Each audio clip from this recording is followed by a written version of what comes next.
Hello guys! Hello water sign, hello Pisces, Scorpio, and Cancer. Welcome dito sa aking channel, Kapalaran 888, water sign, Pisces, Scorpio, and Cancer.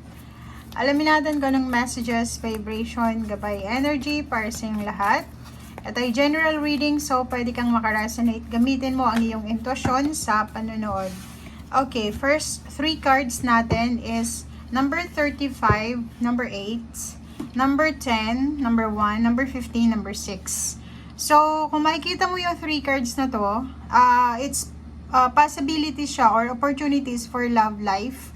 Na yung love life mo, for example, nasa long distance relationship ka, posibleng magkita kayo sa araw na ito or may plano na kayo or nakikita mo na yung liwanag papunta doon sa meetup nyo ng relationship na to. So, yun yung isa dito na mensahe. And then yung iba naman sa inyo is posibleng dalawang taong nagmamahalan, sila ay kailangan maghanda ng kanilang mga sarili or siguro may plano silang mag-travel together or magsama, parang ganon.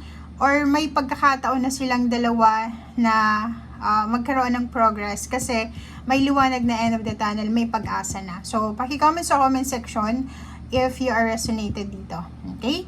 If you are single naman or hindi ka naman connected dito sa relationship, nakikita natin na yung focus mo today is yung makapagtrabaho sa lugar na mas stable, and isa yung possibility dito is yung magtatrabaho ka sa ibang lugar. Kailangan mong bumiyahe, kailangan mong mag-travel para dito. Okay, thank you. Water sign, Pisces, Scorpio, and Cancer.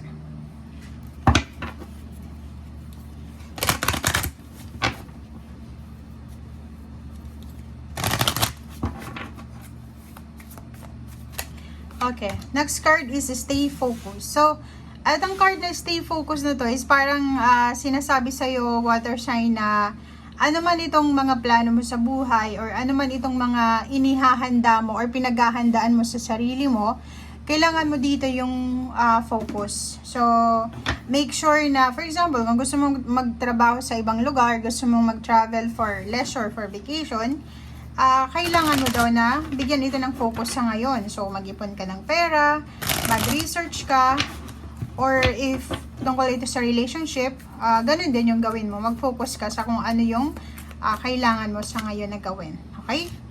High Priestess, makinig tayo sa sinasabi ng ating intuition. May mga gustong iparating sa iyo ang ating universe through intuition. So, make sure na ginagamit natin yung ating intuition sa everyday life natin or sa everyday actions na ginagawa natin.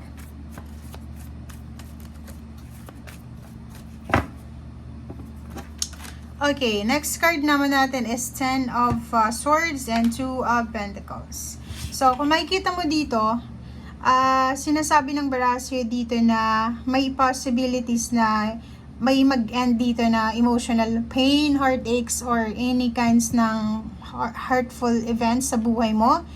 If, for example, ang daming rejection, like gusto mo magtrabaho sa ibang bansa, gusto mo magtrabaho sa isang lugar, sa isang company, sa isang employer na gustong-gusto mo pero hindi siya natutuloy. Ang daming rejection, ang daming restrictions, parang ganun. But today, sinasabi ng barahan na posibleng makarecover ka na sa kung ano man ito na rejection na naranasan mo emotionally and financially. And may pagkakataon ka din dito na maging balanse ang iyong financial na pamumuhay. So, sinasabi ng barahan sa'yo dito na yung hidden message sa'yo ng universe for the past few months regarding balance sa pera ay parang sinasabi na makikita mo na siya or mararamdaman mo na siya, especially sa araw na ito.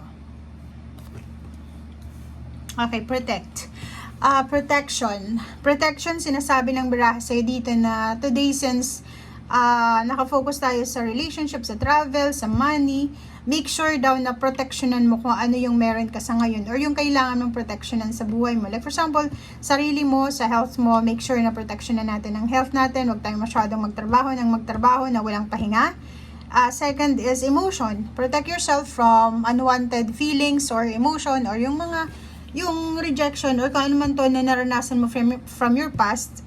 Huwag mo nang ulitin yan. So, kailangan maglagay ng boundaries sa lahat ng mga connection na meron ka.